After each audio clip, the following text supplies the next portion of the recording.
kata perintah kita duduk di rumah ni. Jadi tak ada direct, saya cerita sikit pasal orang kata lorat polis ni. Kan baru ni ada 2 video yang viral lah dalam ML Studio kalau tak silap saya. Dia bercerita mengenai yang pertama tu dia cerita pasal lorat utara Universal yang merangkumi Kedah, orang kata Kedah, Pening, Polis dan juga orang kata Perak Utara lah lebih kurang kan. Dan juga satu lagi dia cerita pasal lorat polis ni. Saya di sini orang kata berminat untuk orang kata nak bagi sedikit ulasan lebih sikit lah kot, nak cerita pasal lorat polis ni sebenarnya. Okey, kalau kita nak lihat di polis ni ada beberapa pembahagian lah yang kita tengok orang kata percakapan lorat utara dia tu. Okey, memang semua utara, bunyi pun macam ni lah. Tapi kita nak tengok dekat mana utara tu dan pengkelasan dia macam mana. Okey, yang pertama kita nak lihat apa namanya lorat utara yang dituturkan di polis ni kita panggil dia universal lah, sama lah macam di Kedah, lebih kurang lah juga yang dituturkan di Penang dan juga Perak Utara. Okey, kalau kita nak lihat yang pertama universal ni, kita tengok kawasan dia. Okey, contohnya kawasan-kawasan seperti di Kangak, Simpang 4, di kawasan Bintung dan kawasan-kawasan sekitar tu dia akan tuturkan lorat utara universal lah yang macam saya cakap ni lah. Itu yang pertama lah, itu tentang lorat utara universal. Okey, itu yang pertama dituturkan dalam orang kata penduduk dalam negeri polis ni. Yang kedua yang disebut itu tentang lorat yang cukup unik, iaitu lorat Abi lah. Lorat Abi dan juga kawasan Padang Melangit ini, dia bunyi dia memang best lah. Dia kata bunyi dalam lagi. Kalau hak tu lah yang orang duk panggil trademark polis ni, lutui. Kalau pergi mana-mana, saya pergi di luar kan, orang kata oi lutui.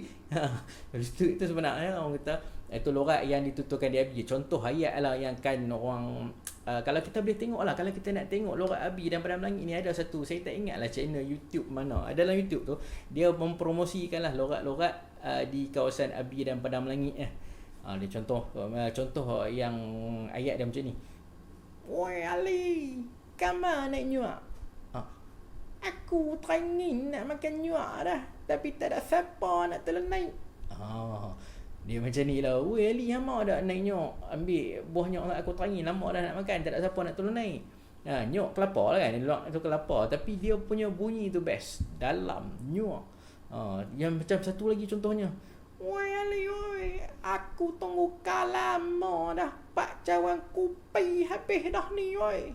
Kata, weh Ali, aku tunggu hang lama dah ni, pak cawan kopi habis dah. Tu satu keunikan lah.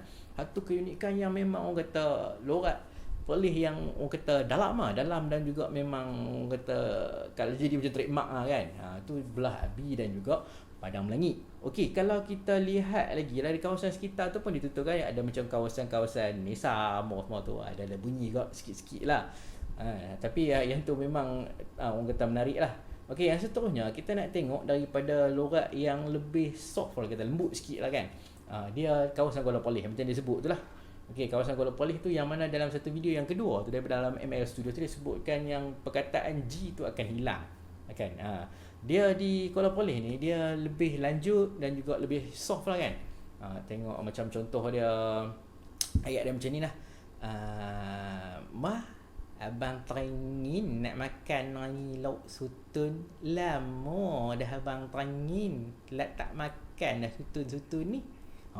Contoh dia lanjut sikit, nak makan lauk sotong, lama dah tak makan lauk sotong kan. Itu contoh dah. Tapi tak semualah di Kuala Polis tu yang tuturkan macam tu, ada yang cakap universal. Tapi kalau kita nak tengok orang kata trademark satu kawasan dalam polis tu, macam tu lah dituturkan. Tapi lorat dia punya cute lah, comel dia punya lanjut kan, dia punya G tu hilang kan.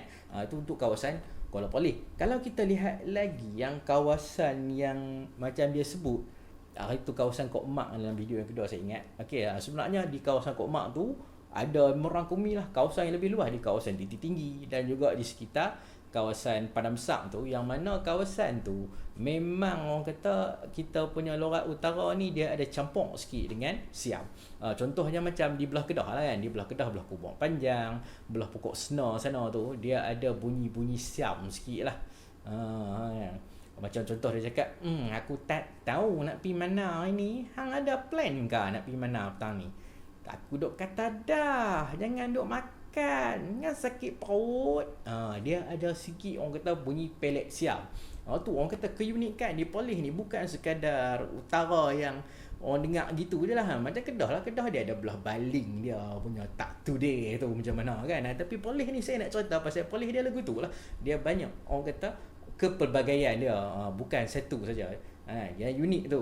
Kalau sebelum ni orang nak sebut lutui, sakit perut kau sama mana, tahu dah hari ni saya cerita serba sedikit kan. Itulah orang kata kepelbagaian, orang kata pertuturan, walaupun lorat utara tapi dia ada lagi orang kata pendalaman setiap orang kata dia punya pertuturan tu, lorat dia tu lebih dalam, lebih lembut kan, ada percampuran gitulah. Okey, itulah orang kata serba sikit saya cerita pasal lorat utara Perlis hari ni. Okey, mungkin lepas ni saya akan buat video perkataan Perlis ke pula kan, mana tahu yang orang tak pernah dengar tapi kita biasa duk dengar. Tu mungkin kot lepas ni. Okey, kita akan jumpa lagi lah. Jadi itulah saja hari ini tentang penerangan saya berkaitan dengan lorat di negeri Perlis. Okey, terima kasih.